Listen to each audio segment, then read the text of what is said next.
माहिती सर सांगा. नमस्कार शेतकरी मित्रांनो, आपण सोनगाव येथील प्रगतशील शेतकरी गणेश भाऊ अंतरे यांच्या गोठ्यावर आहे. आणि कमी खर्चातील आपण ज्याला गावठी भाषेत जुगाडू पार्लर म्हणतो. लाखो रुपयाचं डिलावाल या कंपन्यांचे पार्लर येतात वेगवेगळ्या, पण आपल्या शेतकऱ्याच्या कल्पकतेतून कसं पार्लर उभं राहिले त्याची माहिती गणेश भाऊ देतात. नमस्कार. पहिल्यांदा हे जे पार्लर बनवलं ते पार्लरचा अर्थ काय होतो, मिल्किंग पार्लर का, की त्या ठिकाणी दूध काढलं जातं. एवढी सिंपल पद्धत. मग काही जण 10 लाखाचं बनवतात, काही 5 लाखाचं, काहींचं ऑटो राहतं. पण आपल्या शेतकऱ्याच्या सर्वसामान्य दृष्टीने आम्ही हे छोटंसं मिल्किंग पार्लर 1 लाखातच बनवलं. या ठिकाणी ॲट अ टाइम 4 गाया मिल्किंग होत्या. सध्या मी 2 गाया पिळतो.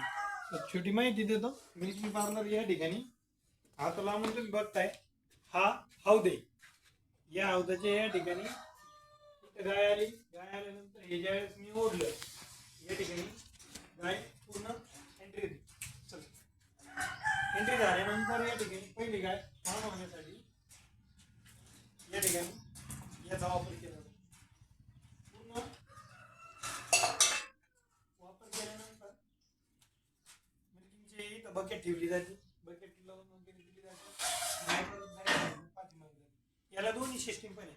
ॲट अ टाइम 4 गाया पिळल्या जातात. एक इथं 2. तर सध्या आम्ही 2च पिळतो, तसेच मागे जातात. ज्यावेळेस 4 पिळू त्यावेळेस पूर्ण टर्न घेऊन त्या बाजूने गाया निघण्याची सोय केलेली. गाया एकदम नंबर शिरच येणार, याच्यात कुठलाही चेंज नाही होत, काही नाही. याचा परिणाम असा झाला की आता सध्या माझ्या 23 ते 24 गाया मिल्किंगला आहे. तर एकच व्यक्ती अख्ख्या गाया पिळतो. आणि तसं आपल्याला बाकीच्या याच्यामध्ये 2-2 माणसं लागते. त्याच्यामुळे इकडं मिल्किंग चालू तर तिकडं तोपर्यंत कुट्टीचं TMR वगैरे सगळं ओके होऊन. हेच खरं महत्वाचं राहतं. गोट्यात पैसा वाचवला तोच नफा आहे खरा शेतकऱ्याचा. नाही तर ते नुसताच खर्च करण्यात 7 लाख रुपये निघत होतो ते बाकीचे याचं. मग ते काम 1 लाखाचं झालं आणि बाकीचे पैसे वाच. तोच नफा राहतो खरा शेतकऱ्याचा. बाकी याचा गोठा पाहिला तिथं असं पार्लर होतं, तसंच मी करीन असं जर म्हणलं तर मग ते खर्च थीम काय गाय पिळणे, गाय मिल्किंग पार्लरला किती खर्च केला तर गाय दूध नाही दिली.